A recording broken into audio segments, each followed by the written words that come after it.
Yo, what's going on, guys? Back with another video. Today we're going to be talking about the different E-classes.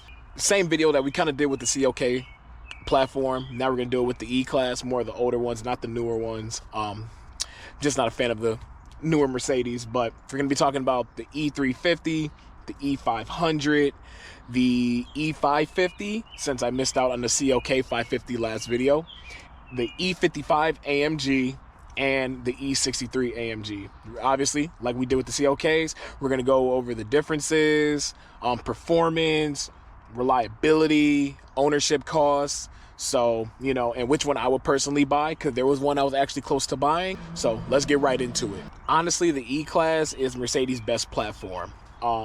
You know, these cars are known for comfort, highway cruising, solid build quality, depending on the engine, serious performance too. You know, heavy doors, solid interiors, smooth ride quality. You know, they're just great sedans, and you know, they just feel really expensive. So starting off, let's start off with the E350. This is definitely the most common one that you will see on the road. You see them all the time, probably don't even pay attention to them. You know, they usually come with a pretty good V6 engine, good daily driver, comfortable, decent on gas. Price range, it honestly just depends. They're pretty affordable, honestly. You can usually find them, you know, around 4 to 10K. Again, depending on condition, year, and location. Reliability, now this is where it kind of depends on the generation. Some are solid. Some do suffer from, you know, like balance shaft issues on the older years. But overall, they're not terrible if maintained. I mean, they're fairly reliable. You know what I mean? Like I said, this is probably the cheaper. This will most likely be the cheapest E-Class that you will own. Because, you know, when it comes to maintenance and stuff, it's going to be the cheapest. It's manageable. Maintenance isn't too terrible. Insurance is usually cheaper too. Got to think about that also. So that's also a plus. Personally, in my opinion, I think they're good daily drivers. But for me, it's like I'd rather have a V8. I guess with the price of gas right now, I guess, you know, if you want to go with the V6, get the V6. But I'd probably go for the V8. It's just, I don't know. I feel like a Mercedes needs a V8 almost. You know what I mean? Like, that's how I feel.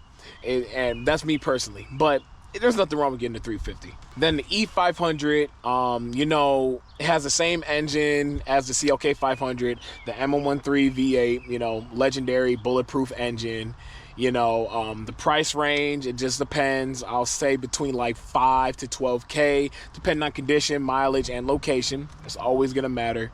Again, M113 engine, legendary reliability. It has good torque, good power, and relatively simple compared to like newer engines.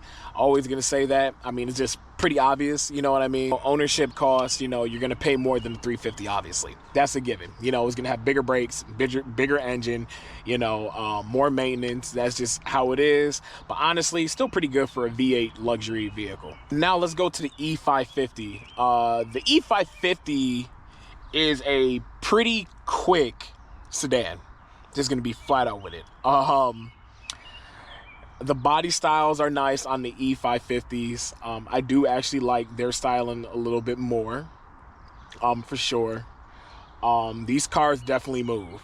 Don't let the size, you know, don't let it deceive you. The size, it moves. It definitely moves. I'll say the price is usually around like 8 to 20K. Again, depend on mileage, year, etc., location. Some use the M273 V8, which I personally have a love-hate relationship with, because some model years, I'll say pre-09, they had like balance shaft issues, you know, intake manifold stuff, oil leaks. Post-09, they're kind of, Mercedes worked out a lot of the issues with them, but they're fairly a reliable engine. Not as bulletproof as the M13, but they're not terrible. These are definitely going to cost more than owning a 500. It's just because, you know, more electronics, more complexity, more expensive repairs. That's just what it is. And honestly, it is kind of like my more like modern Mercedes to own. It just is. I like the engine. I personally do like the engine. And I know I kind of mentioned that in the COK video too. Like, I do like the M273 engine. I like the power that it produces. It's just the reliability compared to an M13, it just doesn't compete. But has luxury, comfort, and it definitely surprises a lot of people. Now, the E55 AMG. Whew. Ah, man, that is literally like Mercedes Hellcat. You know what I mean? Like, that's like our Hellcat. It really is. Like, the E55 is just Mercedes enthusiast dream, like Mercedes, to be honest. Like, just the amount and the potential that you can do with that is just amazing, because you get a supercharged M113 V8 engine. And this is probably, honestly, the best Mercedes engine that they made. Let's just really say what it is. There's a reason why everybody praises this, uses this, wants this. There's a reason why, and it is such a great engine. But because everybody wants them, they are climbing in value, and that's the problem right there. You know, you can find them between, like, I'll say 12K to upwards of 30K. They're really expensive, you know. Obviously, if you get like a lower mileage one, you're gonna get a cheap. Or I'm sorry, if you get a higher mileage one, you're gonna pay less. It just depends, but for a fairly decent one, that's kind of the range. And honestly, with the reliability, even with a supercharger, they're really reliable. They're pretty reliable, especially with the amount of performance that you get out of it. The drivetrain itself is strong. But the problem, which is kind of what the 500 and the 550 actually suffer from, is that, you know, it has air suspension. I'm not the biggest fan of air suspension. Intercooler pumps, which that has because of the supercharger. SBC brakes, which I believe all the E-classes have of that generation.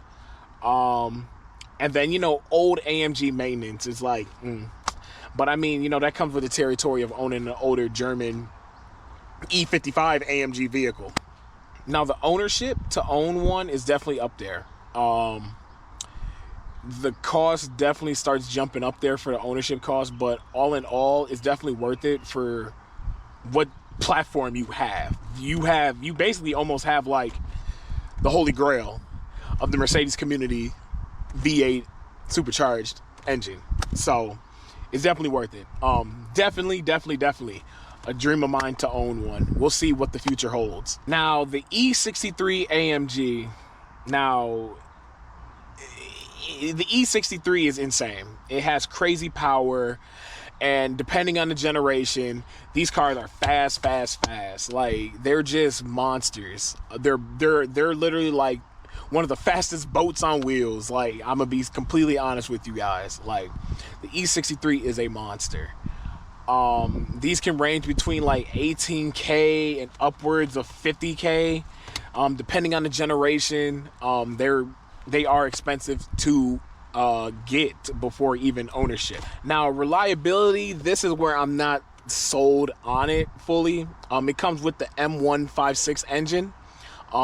Some had head bolt issues, cam wear, lifter problems, and it's not cheap. I'm gonna be completely honest with you guys. It is not cheap to fix at all, yourself or shop. Is just, and the labor is just insane. Ownership costs, you know, these cars are just expensive to maintain. These cars are expensive to own. You might not have issues, but when you have issues, they are expensive. Outside of like fuel, brakes, tires, maintenance, everything costs more. You know, it's gonna have the bigger brakes and everything like that. If something goes wrong on it, again, AMG price tag, but it's even inflated more because that's like the king of all the E-classes, so you're going to pay more on the price tag. Sure, it might share some parts with other E-classes, but for the most part, it's going to be more expensive than everything else. And you already know insurance is going to be crazy on it if you don't get a good enough deal. But honestly, if money wasn't an issue, I would probably own one. My personal opinion, I would get rid of the air suspension, just being honest, because air suspension is guaranteed to fail. It is what it is. Personally, if I had to rank them, I would go E55 AMG, E550, E500, E63, and then the E350. The only reason why the E63 is not higher is because, like I said, the ownership cost. It's just going to cost a lot of money. But performance-wise, it destroys everything else, just flat out. That's before, obviously, you tune an E55 AMG. I would not take a 63 over a 55 if they were both the same price. Does that make sense? If they were both the same price, I would take the 55 because I can get more power out of that with the supercharger and the potential mods and just the unthinkable amount of potential out of that car. You know, so I wouldn't take a 63 over 55. But if I had the money and the 63 was cheaper than the 55, I probably would go 63. So if that makes sense. But neither here nor there. So yeah, guys, this was my breakdown of like the different E-Class models that most people look at. Like I said, it is a great platform to have. I will just say, I would personally, this is me, I'm not saying you have to, but me, I would get rid of the air suspension. I'm just not the biggest fan of the air suspension. It's nice when it works. It's amazing when it works. I know that's one of the perks of owning a Mercedes is that air suspension that they perfected. But when it goes out, it is expensive, and you cannot drive on that. You know, you can't drive on it. You can try. I mean, you can try, but you know you shouldn't. So, but outside of that, guys, this was, again, my video about all the different E-Classes. If you guys like this video, definitely share it, give it a like, subscribe for more content, and I'll catch you guys in the next one. Peace.